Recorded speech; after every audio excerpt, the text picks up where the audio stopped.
प्रतिफल। जैसे हमने पिछले वीडियो में पूरा किया था कि कारक के प्रतिफल 3 प्रकार के होते हैं: कारक के बढ़ते प्रतिफल, कारक के समान प्रतिफल और कारक के घटते प्रतिफल। एक ही एग्जाम्पल में हम देख पा रहे हैं कि जैसे जैसे श्रम की इकाइयाँ बढ़ती हैं तो कुल उत्पादन पहले बढ़ती दर से बढ़ता है और उसके बाद समान दर से बढ़ता है और आखिर में ये घटने लग जाता है। तो बच्चों, जब कुल उत्पादन में बढ़ती दर से वृद्धि होती है, देखिए श्रम की पहली इकाई का जब प्रयोग किया स्थिर कारक के साथ, जो स्थिर कारक हमारा भूमि है, तो कुल उत्पादन 2 इकाइयाँ था। दूसरी इकाई का प्रयोग करने से कुल उत्पादन बढ़कर 5 इकाई हो गया।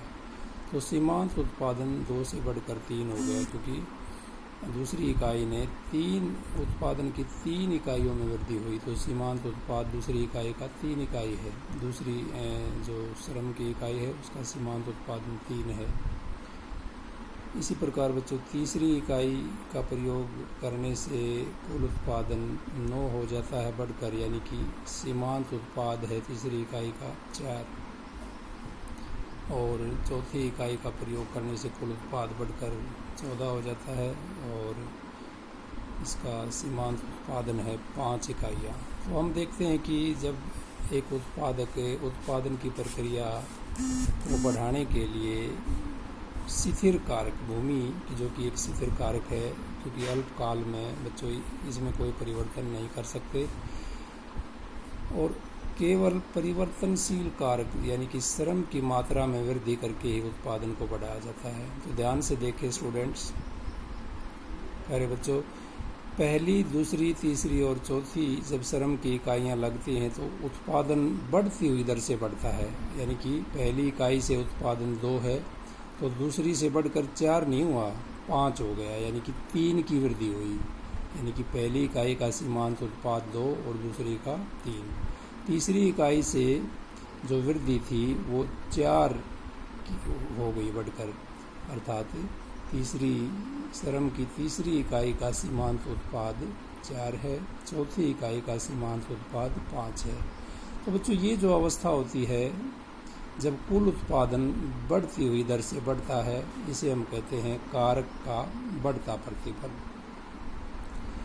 इसकी 2 ही मुख्य विशेषताएं हैं जो हमने कल भी पढ़ी थी रेखा चित्र से और सारणी के द्वारा, की कारक का बढ़ता प्रतिफल वह अवस्था है जिसमें कुल उत्पादन में बढ़ती हुई दर से वृद्धि होती है और सीमांत उत्पाद कांस्टेंट दर से बढ़ता है, जिसे 2, 2 से 3, 3 से 4, 4 से 5।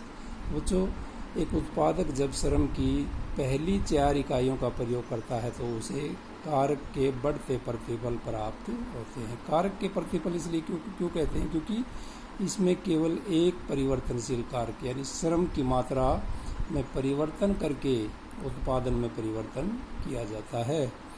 उसके बाद जब उसने 5वीं इकाई का प्रयोग किया तब देखिए क्या होगा। चौथी से 5वीं इकाई का प्रयोग किया तो उत्पादन 14 इकाई से बढ़कर 18 हो गया, यानी 4 की वृद्धि हुई। तो 5वीं इकाई का सीमांत उत्पाद 4 है। और छठी इकाई का जब प्रयोग किया तो कुल उत्पाद 18 से बढ़कर 22 हो गया, यानी कि छठी इकाई का सीमांत उत्पाद भी 4 है। यहाँ पर हम देखते हैं चौथी से 5वीं इकाई जब श्रम की बढ़ाई गई तो बच्चों कुल उत्पादन में 4 इकाइयों की वृद्धि हुई और 5वीं से छठी इकाई में भी कुल उत्पादन में 4 इकाइयों की वृद्धि हुई। तो यहाँ पर जो उत्पादन के बढ़ने की दर है वो समान है दोनों में। तो बच्चों, इसमें सीमांत उत्पाद है वो 4 है, चौथी से 5वीं इकाई में भी और 5वीं से छठी इकाई में भी, अर्थात इसे हम कहते हैं कारक के समान प्रतिफल। ये वो अवस्था है जिसमें कुल उत्पादन में, यानी कि स्थिर कारकों के साथ परिवर्तनशील कारक श्रम की अतिरिक्त इकाई का प्रयोग करने से कुल उत्पादन में समान दर से वृद्धि होती है। वृद्धि तो हो रही है बट उसके कुल उत्पादन के बढ़ने की दर क्या है, समान। इसे हम कारक के समान प्रतिफल कहते हैं, कांस्टेंट रिटर्न्स टू फैक्टर। उसके बाद बच्चों इसकी तीसरी और अवस्था है जिसे हम कहते हैं कारक के घटते प्रतिफल। अब देखिए छठी से सातवीं इकाई का प्रयोग किया तो कुल उत्पादन बढ़ा है, 22 से बढ़कर 25 हो गया। कितने की वृद्धि हुई है? 3 की। तो बच्चों हमारा सीमांत उत्पाद 3 हो गया, यानी 4 से घटकर 3 हो गया। और उसके बाद हमने 8वीं इकाई का प्रयोग किया तो कुल उत्पादन में सिर्फ 2 की वृद्धि हुई है, अर्थात 8वीं इकाई का सीमांत उत्पाद 2 है।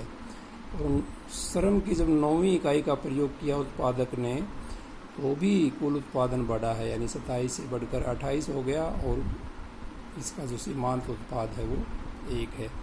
बच्चों जब उत्पादक ने 7वीं, 8वीं और 9वीं इकाइयों का प्रयोग किया है, श्रम की 7वीं, 8वीं और 9वीं इकाई का प्रयोग किया है, तो उत्पादन में जो वृद्धि हुई है वो घटती दर से हुई है।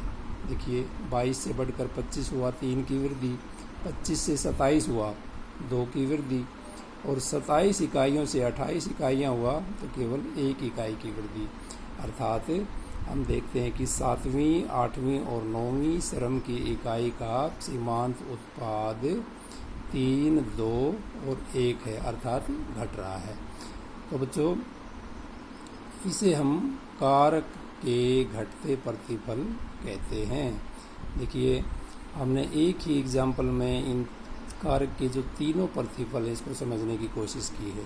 सबसे इम्पोर्टेंट चीज़ है कॉन्सेप्ट को समझ जाना। उसके बाद आप इंटेलिजेंट स्टूडेंट हैं, इसको समझ के इसके हम 3 अलग अलग क्वेश्चंस हमने किए हैं। कारक के बढ़ते प्रतिफल क्या है, इसके क्या कारण है, कारक के समान प्रतिफल क्या हैं, इसके क्या कारण हैं, कारक के घटते प्रतिफल क्या हैं और इसके क्या कारण हैं।